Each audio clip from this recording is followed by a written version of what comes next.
Kala mo ha? Sabi pa di ba kagago, huwag mag-utak Norman. Aba, pag nag-utak Norman yung mga supporter mo, maiiwang ka. Tatalino sila eh. Kasi kung utak makagago, wala. Bobo sila hanggang ngayon. Kasi bobo mo. Kinangilan to. Pil na pil ko lang eh, no? Pil na pil. Pakinggan uli natin, mga kapatid. Sabi ni Posasan si Susan, FG Group, big time scammer ng mga OFW pala. Wow, yes po. At eto, ipakikita ko po sa inyo. Okay, let's go dig deep. Okay. Eto po, meron po nag-PM sa akin. Nung October po, sabi niya, nung November po, nakilala ko si Susan dahil na-endorse po siya ni MG. Ayan. Na-endorse po siya ni MG. Pero po, nung nalaman ko po sa live nyo, ito na po pala siya. Ayan. Now, pakikita ko sa'yo kung ganong karami ang na-scam niya dito sa babaeng ito. Oh, eto ha. Madami, takpan lang natin. Yan. Sabi niya, madami kami OFW ang na-scam niya. Sabi niya. Marami. Baka mamaya eh ang kachat niya na naman diyan si Mrs. Rose. Sunog na naman to si Kulaong. Baka mamaya si Mrs. Rose lang yung kachat mo, Kulaong. Lagi ko nakaka-video call. May nag-post sa fake lawyer. Kaya ko nalaman. Oh, eto pa. Yung niloko niya. Nag-message po ako kay Makagago. Hindi ho niya ako pinansin. Yan. Yan. Ngayon, eto yung isa sa mga ginawa niya. Ipagagawa mo. Ayan. Ipagagawa mo. Sa Taiwan din to galing. Tapos, yung last page, dito ka lang mag-sign. Nakita mo? Di ba? Tapos, binigay rin niya itong bagong page. Hanggang ngayon, nakikipag-communicate pa sa kanya si Susan. Ito na ho yung bagong Facebook ni Susan Yance. Arabic word po yan, hindi natin alam, hindi natin mabasa. Pero yan ang ginagamit niya, how to communicate with her victim. Yan. At nakausap po namin. So, ibig sabihin, tignan mo Makagago, since November, ang dami niyang OFW yung nabudol dahil sa pag-i-endorse mo. Paano mo ngayon iilagan yan, Makagago? Ano masasabi mo sa interview? Naku, anong masasabi sa interview? Wala akong paki dyan. Magsama sila pareho sinungaling. Meron ba namang interview na nung tinanong ni Sabi si Ian, kumusta pagkain nyo? Wala po kaming pagkain doon. Nagugutuman po kami. Tapos nagpa-interview kay Makagago. Okay naman po. Busog naman po kami. Eh di sinungaling. Paano mo paniniwalaan ngayon yun? Oy Makagago, kahit padalan mo ko na sandamakmak na troll mo rito na mag-comment para ma-entrap ako. Hindi yan mangyayari. Akala mo talaga si Kulaong napakatalino dahil sa nangyari doon kay Susan Yancy eh, no? Di ba? Akala mo talaga, talagang siya. Oy, Uncle Jim. Shoutout sa'yo na-play ko yung mga mo rito, video dito. Thank you sa mga video clip. Sa totoo lang, yung kanyang pinoportray dito, parang napakahina na ng ni Makagago, ni Pugenius. Parang sunog na. Alam niyo yun? Pero sabi ko nga, saan bang banda nasunog ni Kulaong ang etong si Makagago o si Pugenius? Saan banda ba? Kasi wala akong makita eh. Wala akong makitang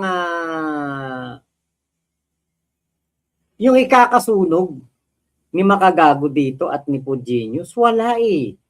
Si Susan yan silang naman ang nasunog mo o na-booking mo. Pero, sino ba si Susan Yance? Buti sana kung kinasuhan ka niyan. O yan eh, meron talagang, yung sabihin na natin siya si MG. Kunwari, si Susan Yance, si MG, yun, baka talagang gumuho ang mundo ni Makagago. Pero yung Makagago is still Makagago eh. Diba? Wala namang naiba. Hindi naman na wala yung yung pagiging kalaban mo si Makagago, na napabagsakan ni Makagago, na nasopla ka ng matindi ni Makagago, di ba? Wala naman, hindi naman na wala yun eh. Basag na basag ka pa din kay Makagago, wasak na wasak ka pa rin. Mukha ka pa rin namang kulaong. Buti sana kung kinagwapo mo yan, eh kulaong na kulaong pa rin na maitsura mo. Part po siya ng aking legal team. Oh, tapos sasabihin nyo, Lipat sa agad dito. In which mga control mo rito na mag-comment para ma-entrap ako. Hindi yan mangyayari. Ibabaon kita sa sitwasyon na marami po ay ayaw tumutulong sa akin. In which, mga kahombre ko, sa laban po na ito, meron pong 4 na abogado ang tumutulong sa akin. In which, mga kahombre ko, yung 3 po ay ayaw nilang pangalanan ko sila kasi gusto nila surprise na lang. Huwag niyong kakalimutan, mga kahombre ko, na marami rin po akong final sa tao na ito. Bakit kamo? tignan mo mukha. Kasi, mga kahombre ko, ayan ang ipinangako ko sa kanya. Pero may isa po akong abogado, mga kahombre ko, na tumutulong din sa akin. Obviously, is part po siya ng aking legal team. Isa po siya.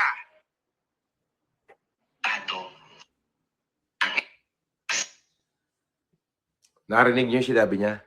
Meron po akong isang abogado at part po siya ng aking legal team. Ano naman kung sinabi yan ni MG? Diba? May masama ba dun? I could not see any logic in there. Wala naman masama eh.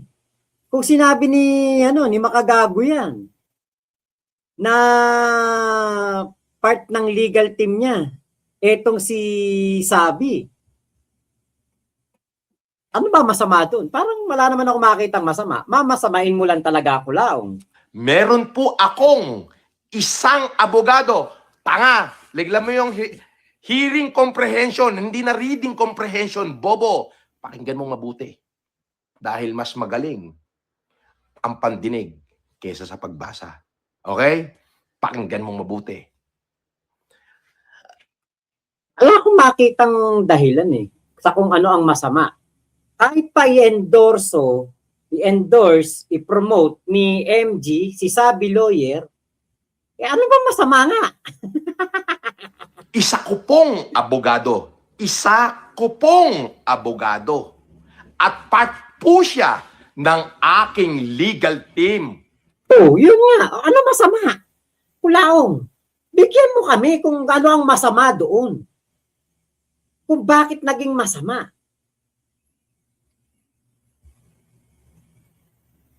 Kuda ka ng kuda dyan. Ano nga ba masama kung legal team niya yan? Tapos sasabihin nyo, advisor lang. Ang liwanag sa bunganga niya, isa po sa aking mga abogado at part po ng aking legal team. Ayan ang ipinangako ko sa kanya. Pero may isa po akong abogado, mga final sa tao na ito. Bakit kamo? Kasi, mga kahombre ko, ayan ang ipinangako ko sa kanya. Pero may isa po akong abogado, mga kahombre ko, na tumutulong din sa akin. Obviously, is part po siya ng aking legal team.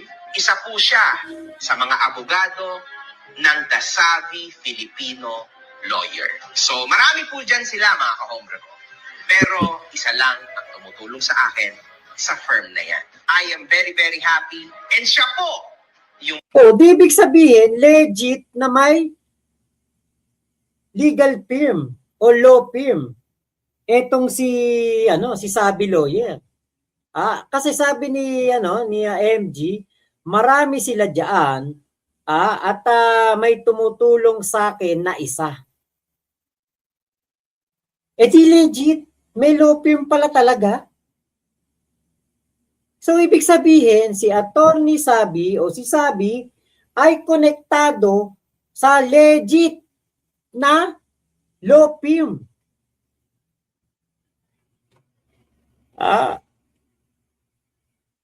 Kaya ano masama ko laong? maririnig nyo dito. Kasi at the end of the day, napakarami pong ideas ng aking mga abogado. And siya yung pinik ko lang, no, para tulungan ako sa content na ito. Pero sa tunay na legal battle sa likod na ito, Ayun, doon sa content. 'Di ba? Sa content o sa anti-kulaong content ni Makagago, abogado niya si Sabi Lawyer. Pero doon talaga sa mga legal case, hindi niya abogado si Sabi. Yun ang maliwanag, Maliwanag na sinabi yan ni Makagago. Abogado lang sa SOCMED, hindi abogado sa kaso. Yun ang malinaw, kulaong. Kaya lang, wala ka nga hearing comprehension. Bobo ka nga tulong-tulong po sila. So, good luck, Norman Gusgusin. You are fighting with 4 of the best lawyers that we have. Nagbibigay din po ang Sabi Filipino Lawyer ng mga legal advices. So you can go and contact them for more information. Nakita mo? Guys, alam Best! Sabi mo, good luck, Gusgusin. You are fighting with 4 of the best of lawyer that we have. At inendorso mo pa, nagbibigay po sila. Visit them and contact them. Ano masama doon? Wala akong makitang masama Wala akong makitang masama Hindi ko makita yung logic na merong masama sa pag-endorso ni MG diyan kay Sabi. Di ba? Ewan ko. Kahit na nakapambudol si Sabi, let's say, totoo.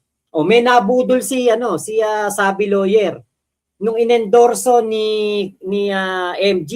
Ano ba pananagutan ni MG? Ano magiging pananagutan niya doon?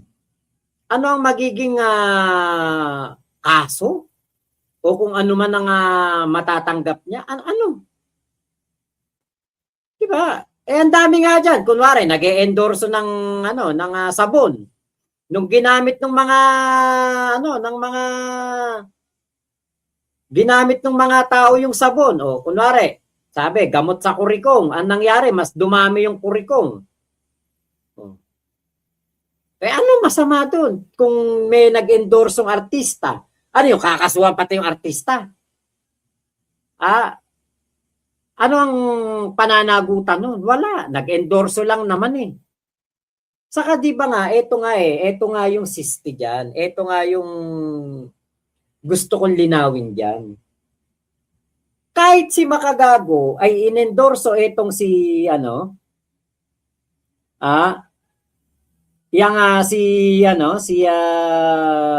inendorso si Susan Yance o si Sabi,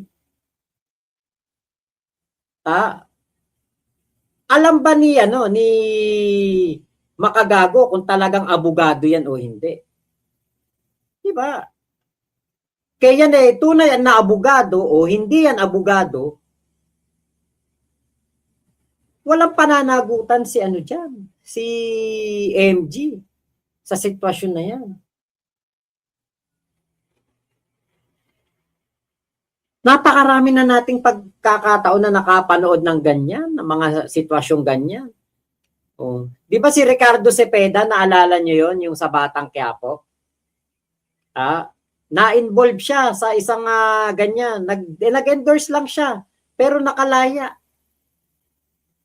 na-acquit sa kaso. Kasi wala siyang wala siyang partisipasyon. Wala siyang kahit ano man lang kinalaman. Nag-endorse lang siya. Kaya ewan ko kung ano yung parang napakalaking panalo ni Culaong dito. Tignan mo, ang daming naunggoy na OFW dahil dyan sa ginawa mo. Paano mo susunugin yan? Paano mo ngayon pahihindian yan? Di ba? Di ba? Sabi ni Posasan si Susan, good job, Jason. Thank you, attorney. Love you. Asan cut ko? Yes! Tama ka dyan. Sinabi yan ni Warna Kulaeba. Oo. Sinabi yan ni Jason Warna Kulaeba. Oo. Yan ang pangalan yan. Jason Warna Kulaeba. Kulaeba. Akala mo baka dadali ka. O eto, dudurugin na kita. Jason Warna Kulaeba. Biruin mo yan.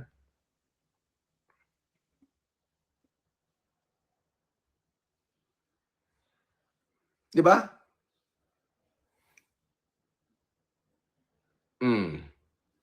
Jason Warna Kulaeba. O ngayon ang gagawin nila, kunyari may magko-comment sa kanilang OFW. Magko-comment kunyari. Kakapsyonan nila. Kunyari na against sa akin. Pagka-screenshot noon, papakalat nila yun ng lihim, ipapadala sa mga supporter natin. Yan. Ganyan ang mga style nila. Ang dami nila. Yan si Mighty Manong, Eloy Buraot, kasama na sa kaso yan. Yan si Yulen, kasama na rin sa kaso yan. Ay nako, puta, mag-iiyakan lahat yan. Musta, idol? May nautangan ka ba dyan sa Benguet? Ay, hindi ko kailangan bang utang rito. Marami akong pag-aari dito, tanga. Bobo. Bobo, bobokan nila lang. Palipad pa. Di ba? Pati ba naman kung saan ako uutang? Tatanungin mo pa? Anong pakialam mo? Yan ba sabi sa'yo ni Makabaho?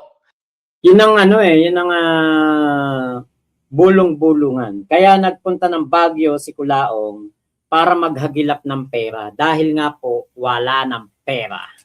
Ito ang iribat kamo niya. Bakit hindi niya matira si Susan Yance? Bakit? Kasi siya amo. Di ba? May cut siya sa lahat ng mga OFW na niloko niya. O, eto pa isang OFW. O, pakita natin kung ganong karami yung pinadalang. Ayan na, di ba, Culaong? Another accusation, baseless accusation kay Makagago. O, diyan ka na. Ikaw na naman ang matutulog sa inidoro. Warna Kulaebak pa tawag mo kay MG. Nako, ikaw, doon ka matutulog sa pinag-eebakan. Yan ang mangyayari sa iyo niyan. Kasi, di ba? Bumanat ka na naman ng walang basihan eh. Pera nitong OFW sa kanya. Ito na.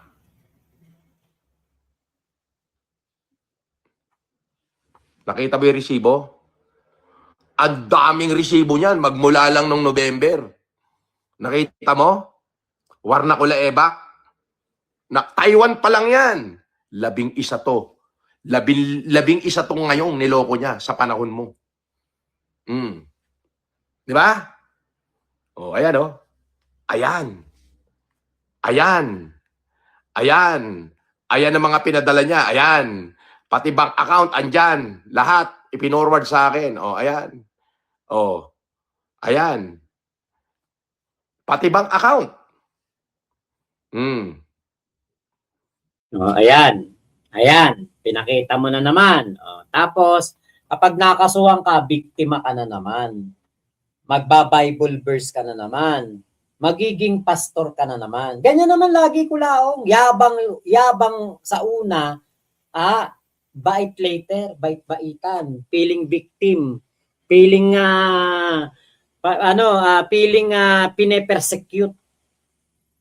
Yan ka na naman, Culaong. History repeat itself na naman sa'yo. Hindi ka nadala. Wala kang kadala-dala. Tingin ko, sa susunod na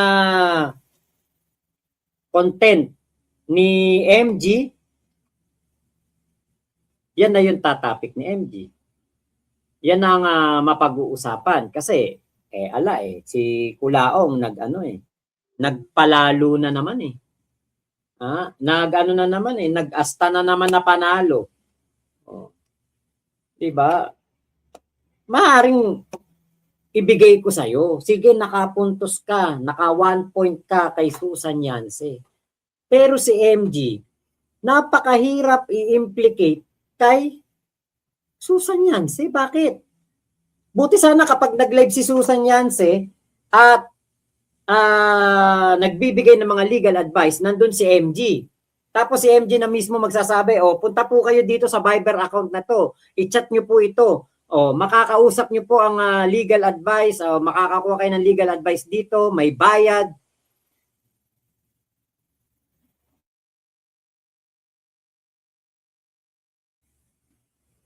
Buti sana kung ganun. Diba? Wala eh. Sinabi lang naman ni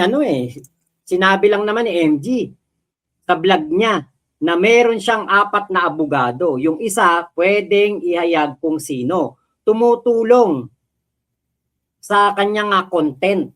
Pero hindi sinabi na, magpatingin kayo diyan. Humingi kayo diyan ng legal advice. May bayad. Magbayad kayo. Magbigay kayo pera diyan. Pinromote lang. Anong problema doon, Kulaong? Ay, nako.